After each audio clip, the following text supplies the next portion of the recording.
Hello, YouTube. What? 3 videos in less than 2 weeks? Come on, gonna hit him with the triple threat. So today we're drawing Kazuha, my favorite unit in Genshin. If hopefully some of you play it. If not, then please just enjoy the drawing in the background. As for me, I have been hopelessly addicted to this game. It has hit me where it hurts in the productivity side of things. But it's okay, because, like a couple years ago, even last year, for most of 2020, I was just drawing and not really giving myself a break. And because there was just simply no games or other activities I enjoyed. And while generally you don't want like a video game or something to just be taking up most of your time, you want to be spending most of that time on working on your craft. You do want to give yourself a break to kind of step back and enjoy other things and consume media or other things that make you inspired. Like for me, last year, I just kept drawing and didn't consume anything. It was just all pinned to the paper and no inspiration coming in. So I was like low on my fuel, on my creative filter, you know what I mean?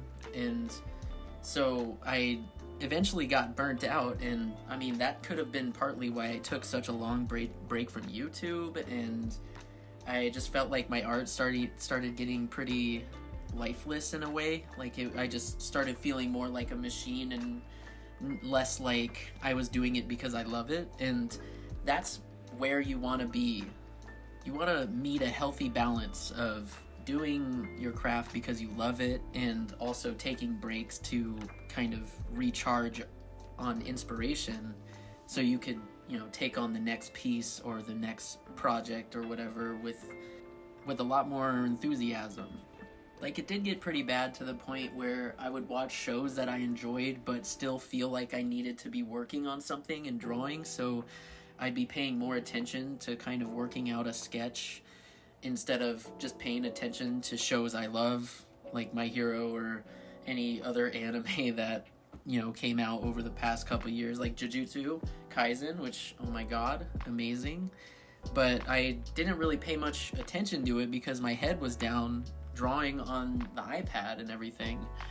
So I realized, there's definitely a time and place for your craft to be done. And while it's okay to be working on something and multitasking while you're either watching something, I do find I get better outcomes when I am 100% focused on the thing I'm working on instead of kind of half focused on that and then also watching something in the background. And don't get me wrong, I always put stuff on in the background when I'm working, like podcasts or kind of YouTube videos, because you're not really consuming inspiration, right? When you're watching just like a commentary YouTuber, you're more so just listening, and because usually the YouTuber is just sitting in front of the screen and talking. But for something like anime or movies, that's like an actual piece of art, and it's not to say that what YouTubers put out isn't.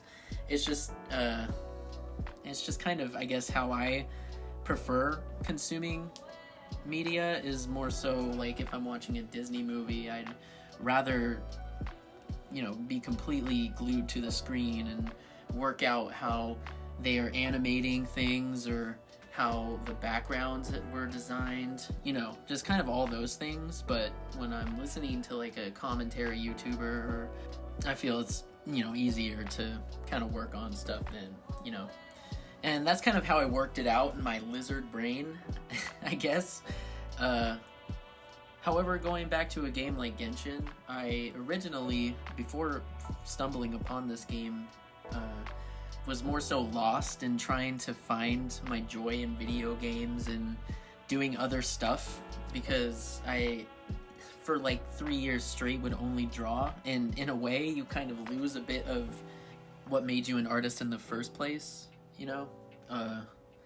and I've gone over it multiple times on this channel already, but just that is what made me an artist in the first place, was just consuming media and being inspired by things like Batman or Dragon Ball.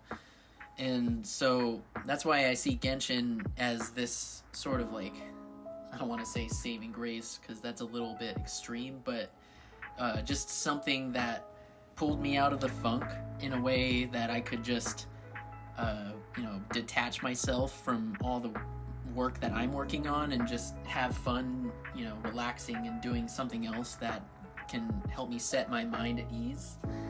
And it's kind of weird that just a video game made me realize how important taking breaks are. And now that the world's opened up and I just came back from this long trip kind of exploring the world a bit, it's made me realize, I gotta get out there more and go hiking and get out on the water, maybe do some kayaking. And it's just like all these things that surround me outside of my direct iPad screen help in sort of filling back up that confidence and inspiration that I then express through drawing and everything. And I think it's a good topic to, propose through a video like this is burning out is normal, and you'll even go through phases where, me personally, I've been burnt out but still had to work through it just because it's, you're not going to have points where you can just choose to take a break if you're in the middle of like a project that with a client, or you're like dead in the middle of doing a bunch of commissions. You have to stick it out, but it's more so the, I guess, scheduling. I don't want to say like schedule breaks for yourself, but that's kind of what I have to do, and it makes me inspired to look forward to something like that while I'm still working through it. While in the middle of doing stuff like that, giving me chances to relax, or certain times where I can just fire up Genshin or watch a movie with my wife. Specifically go to the movies with my wife. Like, that is so much better to me than just watching a movie at home, because then you're like, you have to pay attention to it, right? There's so many other distractions that can take you away from paying attention to something like a movie, with needing to go to the bathroom, or taking breaks to make food, or you're drawing, or you got people calling or texting you, and most of the time during watching shows while I'm at home, I'll obviously like have my phone right by my side at the ready to answer anything or whatnot, because I have the attention span of a squirrel. It's very hard for me to pay attention to something for longer than 5 minutes at most. And, that's why going to the movies is important. So just like doing activities that take you away from just kind of your daily grind, I guess, super important. I've learned, how about that? There's some home run advice for you. Go do things, go see the world, go see the sky. Don't let your life pass on by. That's a famous quote from a poet that I know named Chris Metzner. He didn't make it as a poet, unfortunately. But yeah, give yourself time to build up inspiration for your next piece, I guess, is kind of the main point I'm getting at. Now, going back to Mr. Kazuha here, a little tidbit of info I can let you in on is for details inside of his clothes. The Genshin characters are very, very detailed designs, they're very detailed designs. They have like flowers and stars and everything all over their outfits. So a way that I'll try and solve that is I'll tend to use a much, much thinner kind of black ink to indicate what is there, and more rely on the color to get across the design. You know what I mean? And while working on his sword, as you can see, if you look him up in the game, it's more of like this sort of celestial sort of spirit sword, it looks like, when he's using his ultimate. And so I'll step back from the black ink and just kind of mostly let the color do its job and push the silhouette of the sword through that instead of making everything black ink. It sort of helps convey that it's not a very solid piece. It's more so a organic or aura-like in its presentation. It's the same deal with his little red hairpiece there. I feel like the point would have come across much easier if I just kind of jumped to color to fill that in instead of tried to work around making a indication of it through black ink.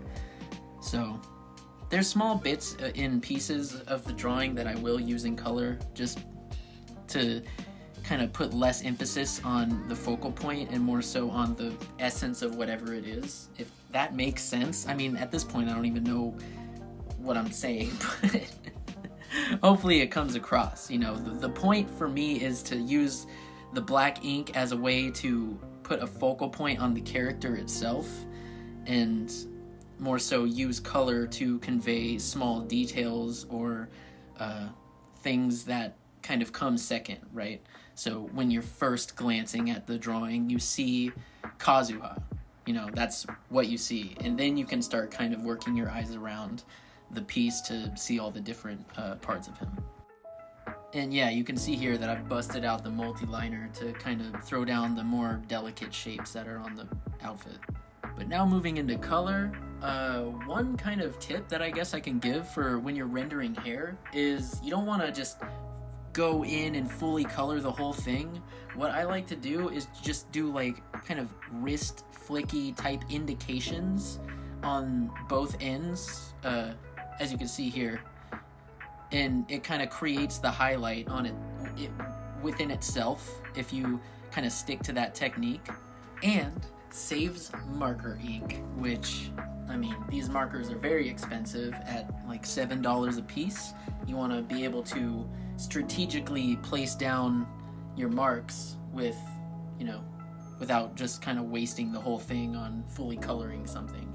And that's why I use a lot of the white space as the lighting in a way, and use the markers as tools to kind of define shape and shadow instead of just kind of putting down solid colors. And as we move into the skin, you can see that I'm going to leave a lot of the white space open and just focus mostly on defining the shape with whatever color the skin tone is. Like here, you'll see I'm going to use a line to almost define the plane shifting on his face and kind of having that back part of his face move back into shadow. And then I'll leave the rest of the face uncolored for the most part, other than the little line under his mouth. But I mean, when it comes to anime and rendering faces in anime, it's almost like a less is more type of rule, right? If you're adding so many lines and wrinkles, it kind of turns more into a portrait or a realistic portrait. But there are some animes that go more into detail with faces, but when making something like in Genshin, their faces are so simple, it's just mostly an eye and a mouth, that you don't want to overdo it with the detail. But yeah, man, burnout. It's quite a challenge, and once it hits you, you kind of realize it in your heart that you need to step back and take a break. As far as the difference between burnout and art block, though, it's kind of hard to deconstruct. And I have had both at the same time. I've had one or the other. But most of the time I just find it's easy to kind of get back on the wagon after you get inspired through watching a show or playing a game that you really like. Other things I've done to try and sort of get back into the mood after taking a break is we'll just go through and follow a ton of artists or kind of look at what everybody else is working on, hit up Pinterest, and just do a ton of reference collecting. You don't want to overdo it, but when you just don't know what to draw, I find that kind of going on those different outlets and looking for other things that people are doing, it definitely starts building a little bit of a library in the back of your mind of things that make you think, like, I want to draw that, or I want to create this, I want to write this, and it helps sort of pull you out of that place.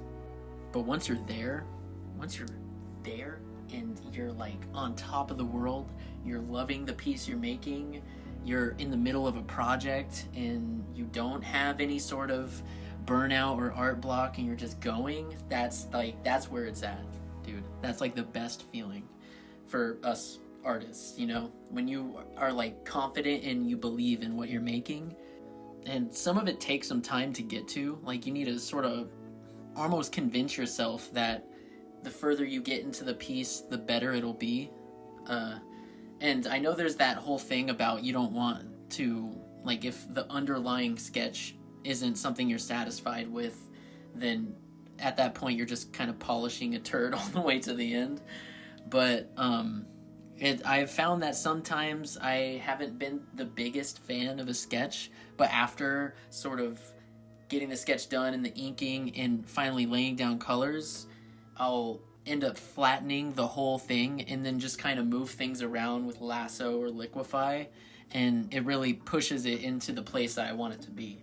So if you're really not confident in the sketch, but you do believe in whatever you're drawing and you want to kind of get to that sort of perfect image in your mind of what you're making, I do find that helping like do digital adjustments such as liquify or lasso tool and moving things around, then that is kind of where it's at.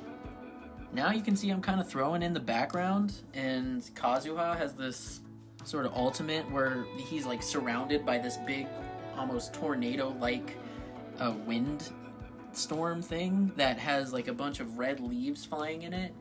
And since that's part of the character, I want to make sure I kind of add a bit of that in the background. And when it comes to backgrounds, I'll usually try and add something that kind of relates to their nature in a way that it more supplements the drawing. It's not something that takes away from the character, but it's more so like a finishing touch, kind of like adding a bow onto the present that is the drawing.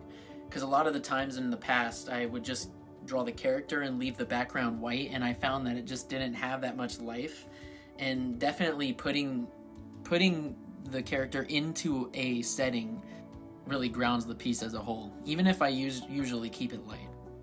But yeah, it looks like we're starting to wrap things up. You know, we got our full piece here, got the background, and just adding the finishing touches. So hopefully you've enjoyed, and maybe you've learned something. Maybe you've just kind of threw this on in the background while you're drawing something. But whatever it is, leave me a comment and let me know what you liked. If you've ever had burnout, what are some things that helped you get out of it? Because I mean, I'm still working on myself here. So I'd love to hear what helps you get through burnout or helps you get inspired to draw something. Because, you know, the possibilities are endless. But yeah, thank you. Thanks for watching. I'm enjoying making these new videos. They're a lot more lax and streamlined, and it's easy for me to just kind of throw on the playback of what I drew and just talk about what I'm thinking at the time. So, yeah, man, like the video if you liked it, and I'll catch you guys next time. Peace!